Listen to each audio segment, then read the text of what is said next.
Welcome, everyone. Amis,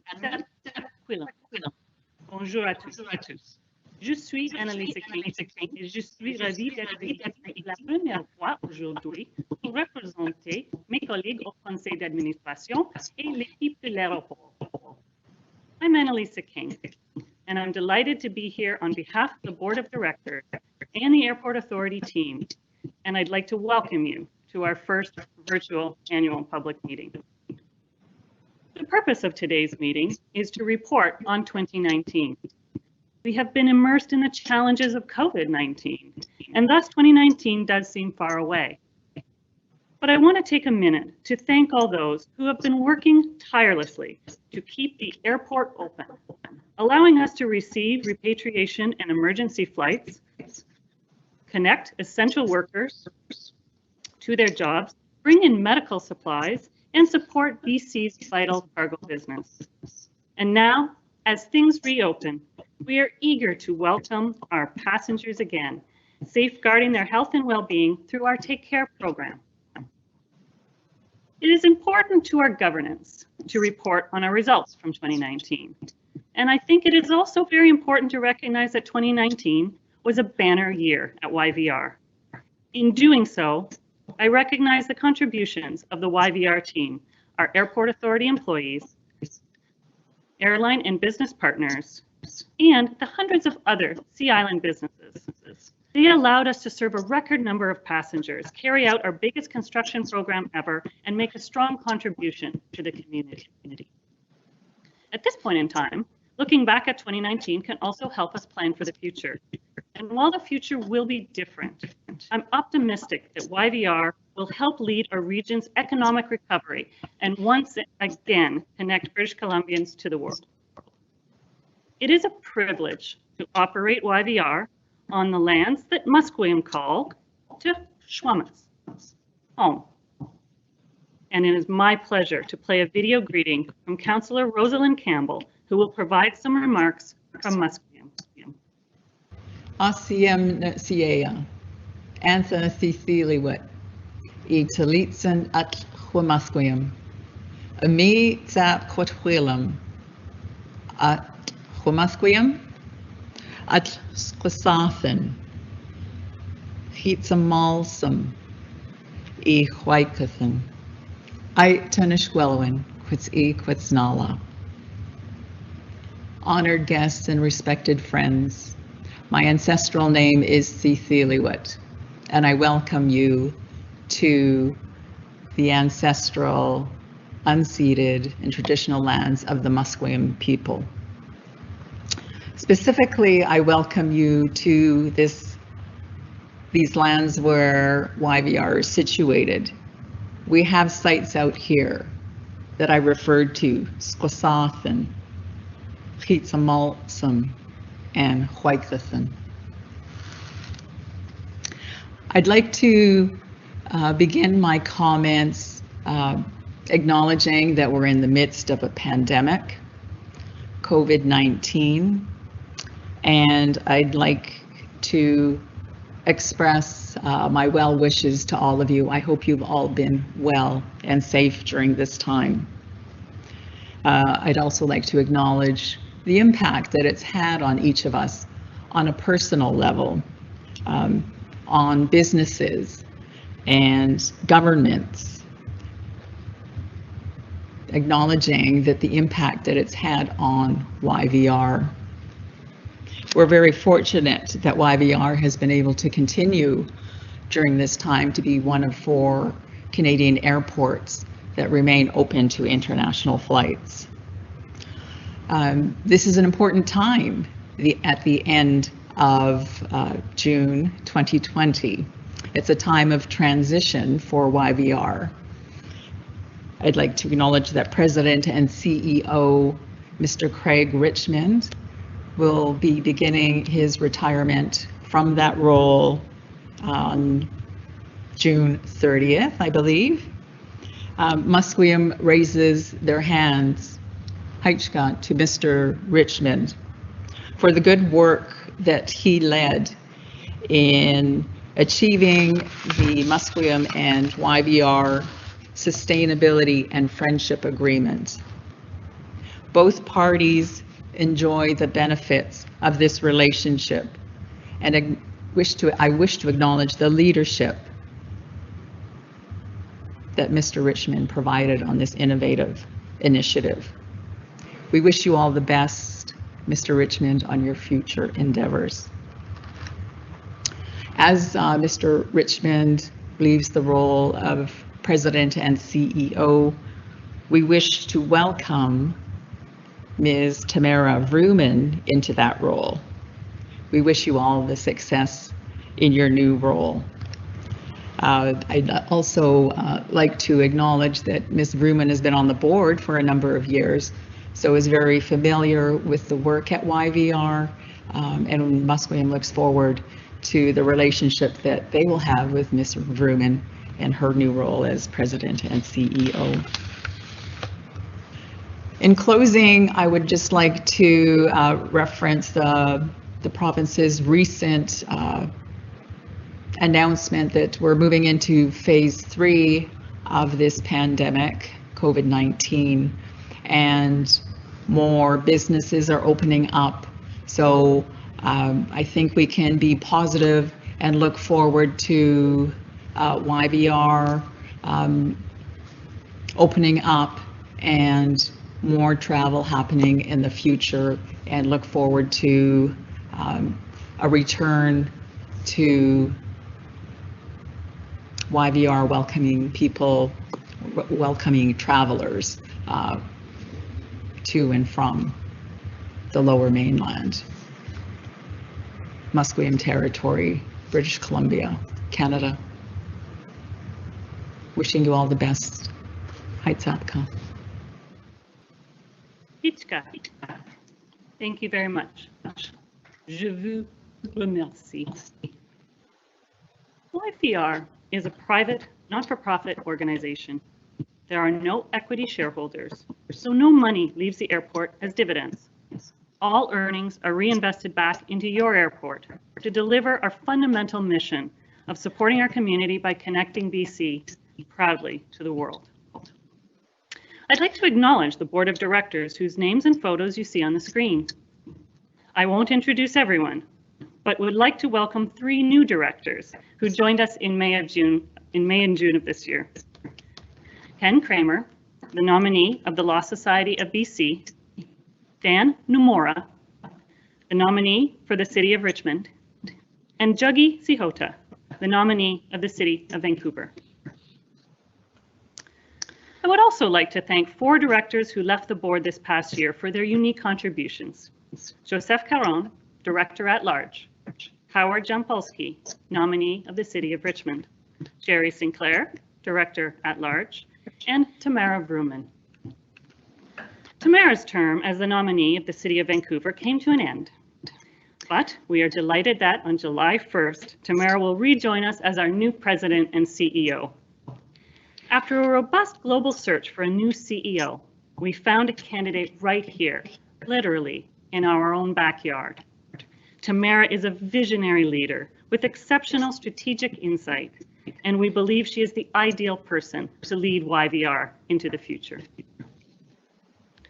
At today's meeting, you will hear from Diana Wong, Vice President of Finance and CFO, who will present the financial statements for 2019, and of course, Craig Richmond, President and CEO, will then provide an update on airport operations, construction, and other highlights from last year.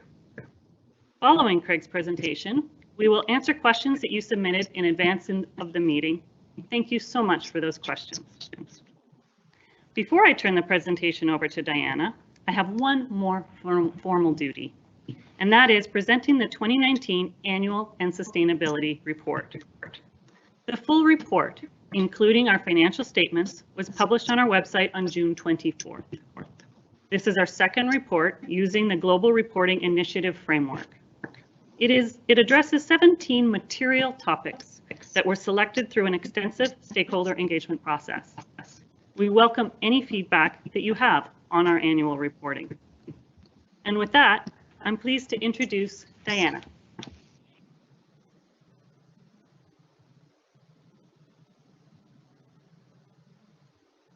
Thank you, Annalisa. Bon après-midi à tous. And good afternoon, everyone.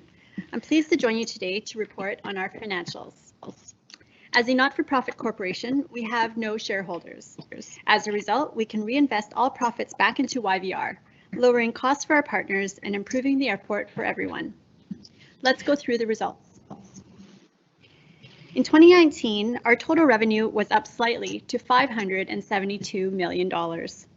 The majority of this revenue came from three sources: aeronautical, non-aeronautical, and the airport improvement fee. Our aeronautical revenue includes landing and terminal fees. Last year, it totaled $146 million.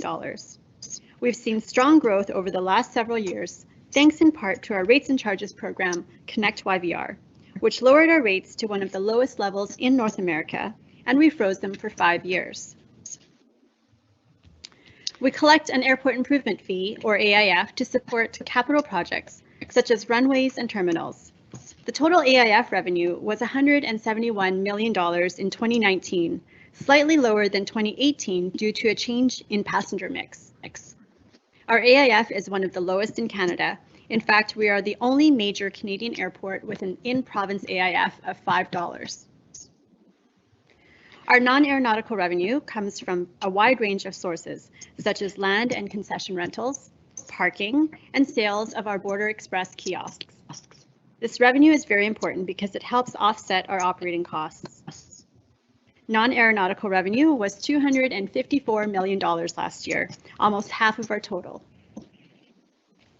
We also receive other sources of income. This includes income from Vancouver Airport Property Management, which owns and operates the cargo and office facilities on Sea Island. In 2019, the total partnership income was $11 million. Last year, total expenses were $500 million, up 6% from 2018. Expenses are divided into three categories: operating, amortization, and other.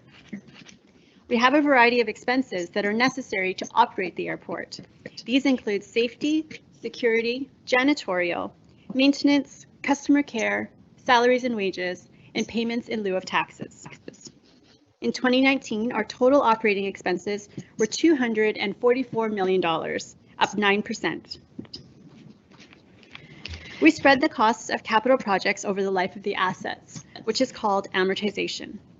In 2019, total amortization increased to $159 million as a result of several new facilities that came into operation, including our new Jet Set parking lot and our East Apron for busing operations.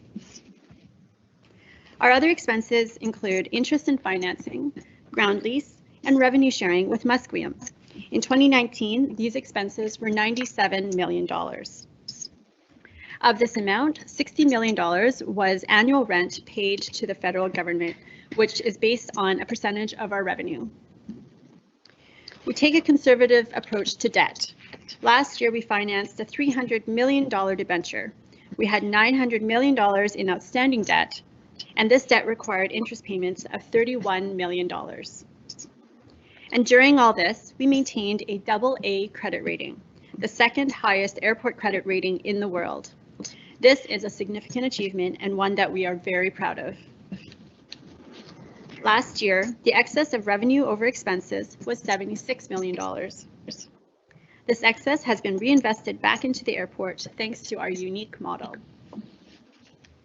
This approach ultimately strengthens our financial position, which we see in our cash flow. At the beginning of 2019, we had $270 million of cash. We then generated $282 million of cash from our operating activities. Our incremental borrowings totaled $300 million, and we also invested $611 million in new multi-year construction projects. Due to our capital project spend and net borrowings, at the end of 2019, we were left with $241 million, which is being used to support projects in 2020. And that brings me to the end of my financial presentation. Thank you. I would now like to turn it over to our President and CEO, Craig Richmond.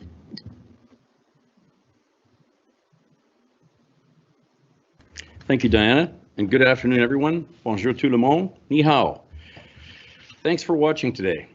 While I admit it seems a little strange looking back at 2019, it's important to recognize that it was a successful year for YVR. And as Annalise has said, I think it's a reminder of what this great airport is capable of and what we can look forward to in the recovery to come. There are a number of highlights to cover, so let's start with the numbers.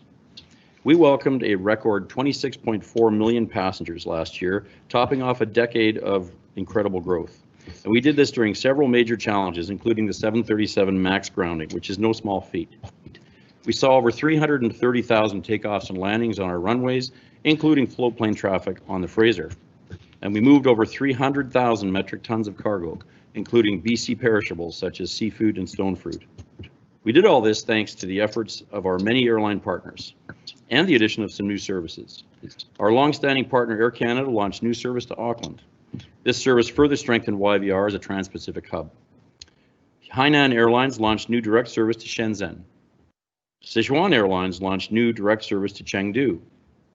Air Transat started new service to Fort Lauderdale and Liberia, Costa Rica, and WestJet launched new domestic service to Cranbrook.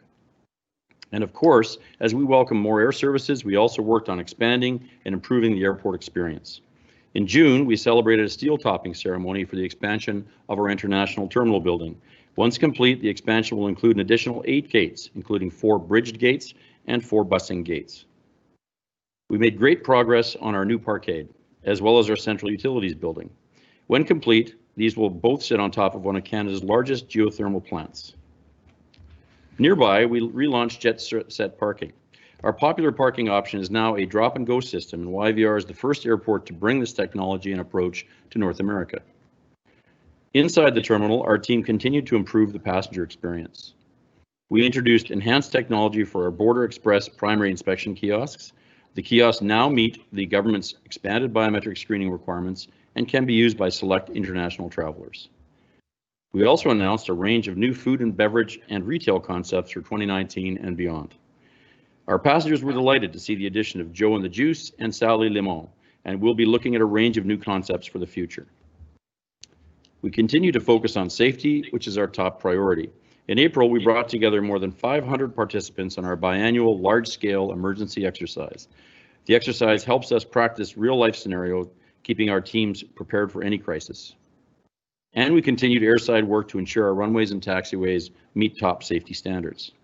On that note, I want to remind everyone that there will be some closures of the south runway during the rest of this year to ensure we keep up with critical maintenance. You can get more information on our website. As a community-based organization, we are committed to sustainability. This includes protecting the environment while providing economic and social benefits for our communities. One way we do this is through a robust environmental management plan. 2020 marks the last year of our current plan, which has goals focused on reducing greenhouse gases, waste, potable water, and improving ecosystem health. We made good progress in 2019. For instance, for the 4th year in a row, we exceeded our waste target, diverting 54% of terminal waste from landfill. We maintained our Salmon Safe certification. By the way, we're the first airport in the world to achieve this. The program acknowledges our commitment to transform our land and water management practices. And we maintained level 3 carbon accreditation with the Airports Council International. Under this program, we engaged our airport partners in carbon reduction and implemented a range of programs aimed at reducing emissions. We were also selected to be part of Bioport YVR, an industry-led project to increase the supply of sustainable aviation fuel, formerly known as biofuel. We look forward to updating you on this project and our new environmental management plan next year. We're committed to having a workforce that reflects our region, and we do this in many ways. We've made great progress promoting women in the workforce, and in March we reinforced our commitment, signing the Minerva BC Diversity Pledge, a public commitment to achieve gender equality. We also continue to ensure that YVR is accessible to everyone. Last year we partnered with ERA, an app for individuals who are blind or partially sighted, and we implemented real-time video interpretation of our popular language line. In September, we hosted our first open house and inclusive hiring fair for persons with disabilities, engaging an audience of 300 job seekers. And we continue to make great progress with the historic YVR Musqueam Friendship Agreement. 2019 was very eventful. We hired Musqueam into a broad range of roles. We awarded 13 YVR Musqueam scholarships. We hosted a design competition, the results of which you can see throughout the airport. And we built a popular journey canoe, an ambitious project that produced a beautiful example of building stronger ties. There's much more to come, so stay tuned. It was without a doubt a great year. And at the end of the day, all of our success came down to the efforts of everyone who works at YVR. Even during a time of record passengers, unprecedented construction, and major disruptions, you continued to shine. We received a 91% customer satisfaction rating, staying above 90% for 10 years in a row. Big thanks to our Green Coat volunteers for that. And we were voted Best Airport in North America for a record 11 years in a row. Not only that, we were voted Best in the World in the 20 to 30 million passenger category for the first time. Best in the world. This is an amazing achievement, and everybody at the airport should be very proud. And of course, there's one other thing. In November, I announced my retirement. So here I am at the end of my 40 years in aviation, 25 years with the YVR family, and 10 as an Air Force pilot. It's impossible to convey just how grateful I am for the career I've had. And just in case they're watching, I want to say hi to all my friends at Lyndon Pindling International Airport in Nassau, Midway in Chicago, at John Lennon in Liverpool, in Doncaster in Durham in the UK, and of course Larnaca and Paphos in Cyprus. Let me just say it's been an absolute pleasure and honor to serve with you and to serve YVR. And I have no doubt the airport will come through its current challenges even stronger. Thank you to everyone here at YVR, everybody who works for the Airport Authority, everybody who works for the airlines, our volunteers, our partners, and community members for supporting YVR, keeping me on my toes and inspiring me through all these years. The secret sauce for any airport, but particularly this one, has always been people. On that note, I have one final job to do. Answer your questions.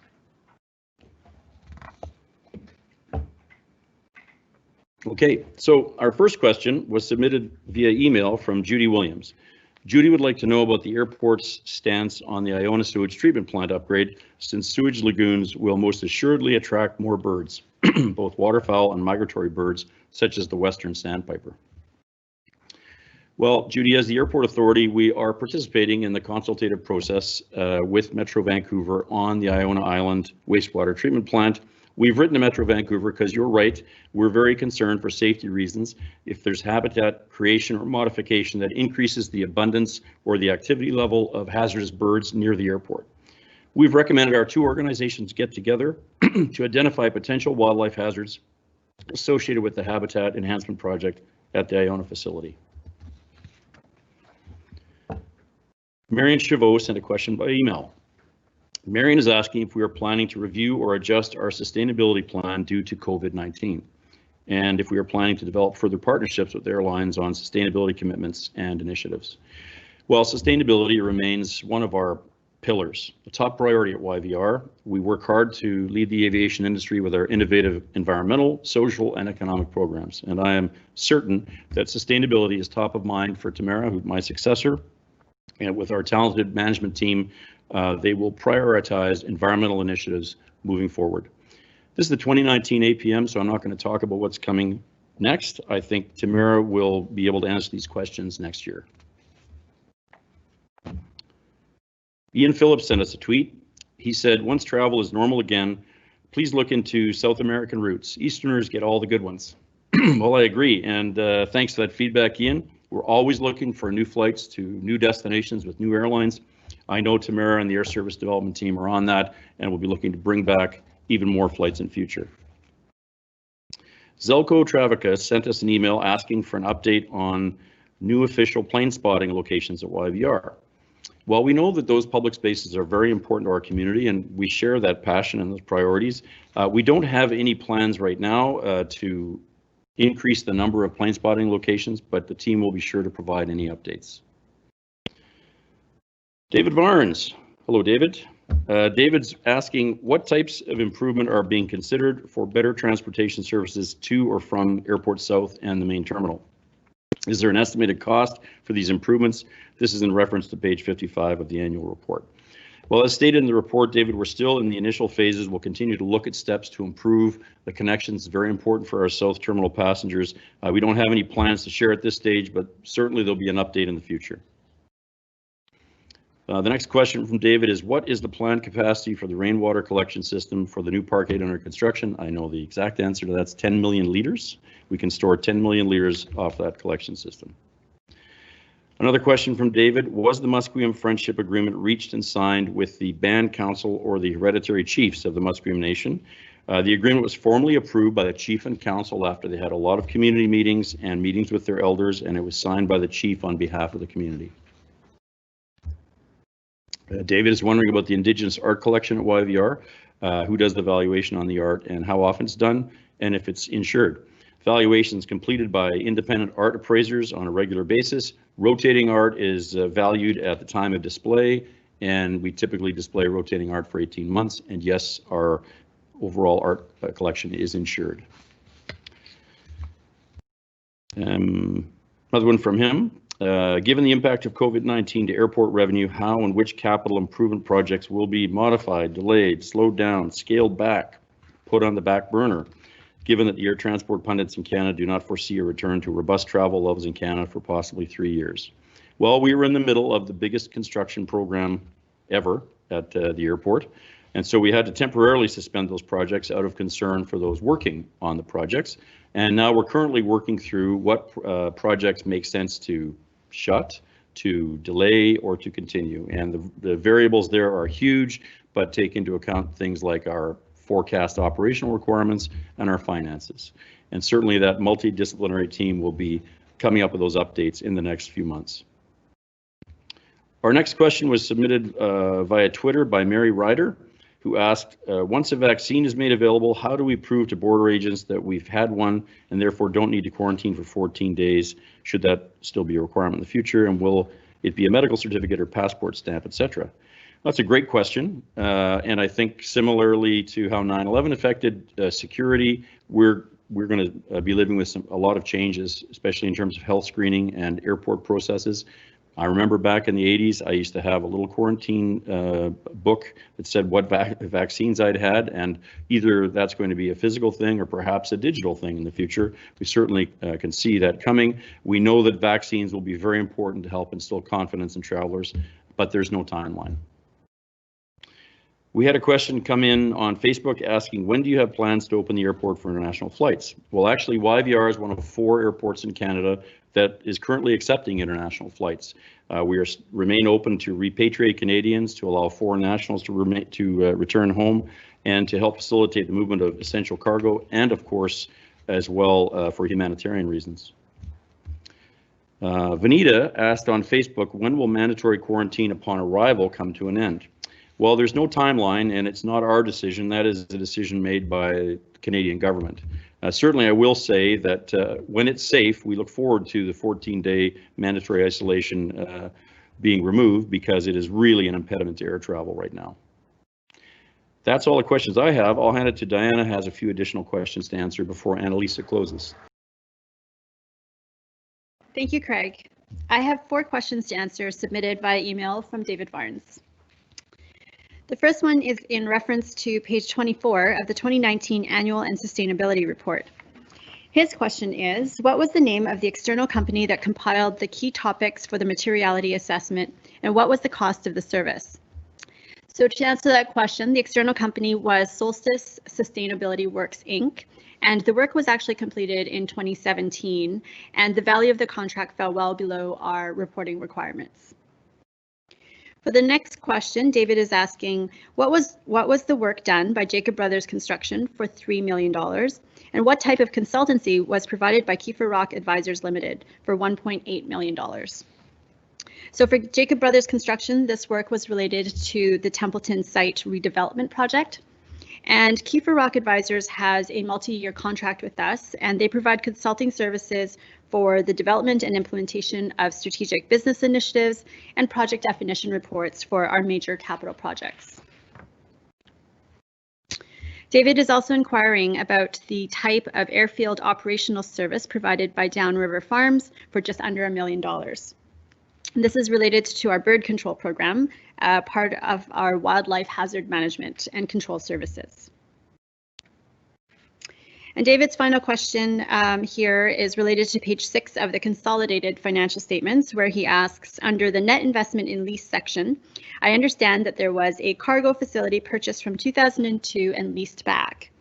The agreement expired on September 30th, 2019. Has this facility been leased by the current occupant going forward? And if so, what are the terms and duration of the new lease?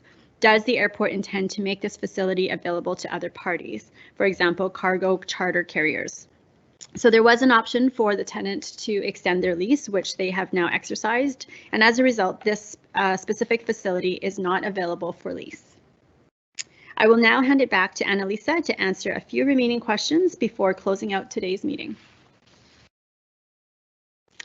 Thank you, Diana. I also have 2 questions to answer before we will close out this year's annual public meeting. Ma première question a été soumise par Hugues Tremblay sur Twitter en français. Je répondrai en français puis en anglais. My first question was submitted by Hugues Tremblay on Twitter in French. I will address in French and then in English.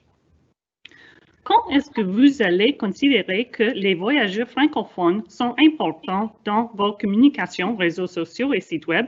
Quels sont vos plans afin que les francophones reçoivent la même qualité d'information que les anglophones? Hugues asked, when are you going to consider French-speaking travelers as important in your communications, for example, on your social media and website? What are your plans to ensure francophones receive the same quality of information as anglophones? Merci pour demander cette bonne question. Notre but est de nous assurer que chaque passager, quelle que soit la langue parlée, ait une excellente expérience lors de ses déplacements à travers YVR. YVR s'engage à fournir une excellente expérience client à l'aéroport et nous reconnaissons l'importance de fournir des services dans nos 2 langues officielles, anglais et français. Nous cherchons continuellement des façons d'améliorer notre service dans les 2 langues officielles. Alors que nous continuons à développer notre programme de langue officielle à YVR, nous devons toujours faire mieux. Et nous allons examiner la meilleure façon de soutenir notre site web et nos réseaux sociaux avec plus de contenu français. The Airport Authority strives to ensure that every passenger, regardless of the language spoken, has a great experience when they're going through YVR. YVR is committed to providing excellent customer experience at the airport, and we recognize the importance of ensuring that our services are provided in Canada's 2 official languages, English and French. We're continually seeking ways to enhance our service offering in both languages. And as we continue to build out our broader official languages program at YVR, we must always improve. And we will examine the best way to support our website and social media with more French content in the future. My final question also comes from David Varnes, perhaps fitting, who had submitted this question by email. This is in reference to page 39 of the 2019 Annual and Sustainability Report. Korn Ferry became the new consultancy for this subject.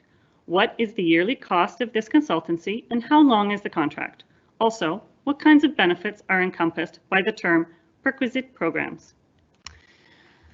David, Korn Ferry advises the full board on executive compensation matters. The yearly cost is not fixed and Korn Ferry bills hourlies for the services rendered. This contract was competitively bid in the last year, and Korn Ferry did provide hourly rates in its submission. The initial contract is for 3 years. Perquisite programs include items such as car allowances, financial retirement counseling, etc. And that concludes the question and answer period. Thank you everyone for submitting your questions. Before I formally declare this year's annual public meeting adjourned, I want to take a few moments to thank Craig Richmond for his exceptional leadership over the past 7 years. What presents an exceptional challenge to any leader is change, particularly rapid change. And for the last 6.5 years in his role as CEO, Craig led the airport through a period of rapid growth. Passenger traffic grew 46% between 2013 and 2019. Air Canada made YVR their Trans-Pacific hub. Working with governments, we made great strides with efforts to facilitate border crossings, holding a Beyond Pre-Clearance Summit in Washington, D.C. last year. This work with the Binational Future Borders Coalition will be invaluable as we work together to safely reopen our borders. We also harness technology that shortened queue times in the customs hall, allowing us to handle that rapid passenger growth and smooth the way through the airport for those connecting passengers. We negotiated the Musqueam Indian Band YVR Airport Sustainability and Friendship Agreement, one of Craig's proudest achievements, and rightly so. And we moved the dial on sustainability to where we can proudly say that we are a leader amongst our airport peers. Craig also championed diversity, winning a personal award in 2018 as Employment Equity Champion, challenging YVR to become the first airport in North America to receive the Accessibility Gold certification from the Rick Hansen Foundation, and co-chairing the President's Group to increase employment opportunities for people with disabilities. In each of his 7 years as CEO, YVR was recognized as one of BC's top employers. YVR also won awards during Craig's tenure for our health and safety culture, innovation, environmental performance, marketing and communication campaigns, governance, and even being one of BC's best loved brands. And of course, we were named Skytrax's best airport in North America in each of those years. Craig would be the first to say that he didn't win these awards alone. The entire airport team won. But it takes a great leader to inspire the team to be its best. And Craig was such a leader. I am not sure we can adequately sum all this up. We're going to try. Now we have a short video highlighting Craig's career that we would love to play for you. He has been the CEO of 6 airports in 3 countries. He is now coming home to be the president and CEO of the Vancouver Airport Authority. He's in the studio with me this morning. Good morning. Good morning. What will be your biggest challenge? Well, one of the biggest challenges is that it runs so well. You know, this is an airport that passengers have said is the best in North America, 8th best in the world, so it's a bit daunting. You know, I just have to come in there and make sure that I don't mess with the formula. Hi. Hi, I'm Craig Richmond. Craig Richmond, President and CEO of Vancouver Airport Authority. It's my pleasure to welcome you. YVR is the fastest growing international airport in North America. I have to say, I really like airline inaugurals. One of the most fun parts of the job is when you get a new flight to a new city or a new airline, and you can dish out a little bit and have a lot of fun with it. Okay, now, are we ready for Jackie Chan? So this new service is a testament to how new airlines can create great opportunities and how a CEO can pretend to be a kung fu master.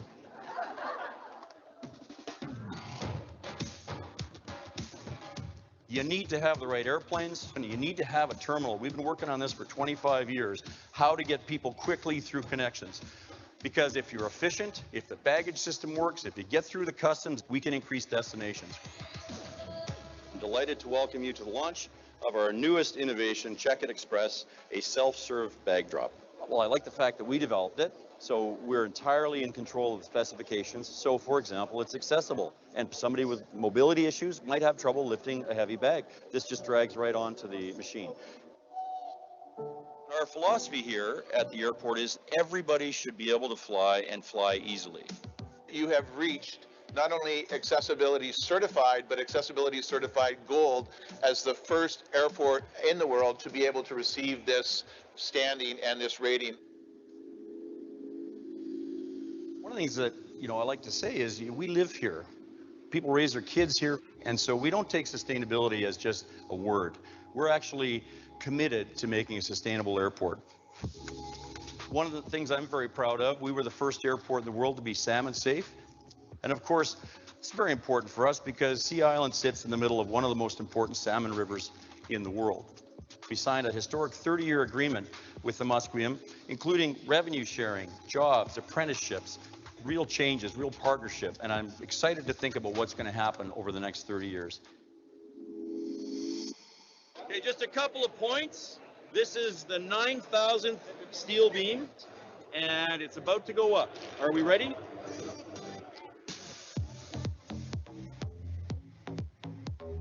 Our airport has evolved to be a connecting hub, linking major destinations all over the world, and this project is crucial to our success. Vancouver International Airport has been named the best airport in North America. The top airport in North America. The top airport in North America. So to have won 11 times in a row, I mean, and not being bumped off by anybody who's trying very hard. What's the secret? Secret is people. We try very hard to be a sustainable connecting hub between the Americas and Asia, and we try to do it with some flair and some panache for you, the customer. It speaks to our vision. Well, how do you describe coming back to such an airport, to an incredible airport like YVR? I think it must be similar to when you learn to fly a classic aircraft, then you go off to fly others, but then you get a chance to come back and fly your first love. As Hemingway said, there your heart will ever be.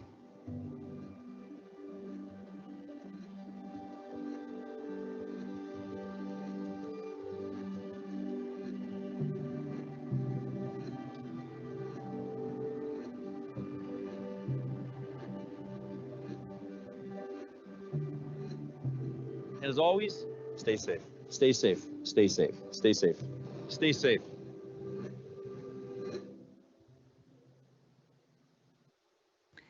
In 2019, Musqueam and YVR employees embarked on a project to build a traditional seagoing canoe. The plan is to install the canoe here at YVR, where it will join our collection as the first piece of usable art. In order to display the canoe, we need a special stand to hold it. For departing leaders at YVR, it has long been our tradition to establish a legacy gift in their honor. Given Craig's support for the agreement with Musqueam and initiatives such as the canoe, which breathe life into that agreement and build the relationship between us, we could think of no better gift than the creation of an installation that incorporates the Musqueam YVR design, a piece of art in its own right, that will hold the canoe and tell the story of friendship between Musqueam and YVR for years to come. Thank you, Craig. We wish you all the best in your retirement. Although I have a feeling this is not the last we've heard from Craig Richmond. You have our lasting appreciation for all that you have done for YVR and for our community, and your heart will live on in this place. Thank you all for attending our virtual annual public meeting today. Our meeting is now adjourned.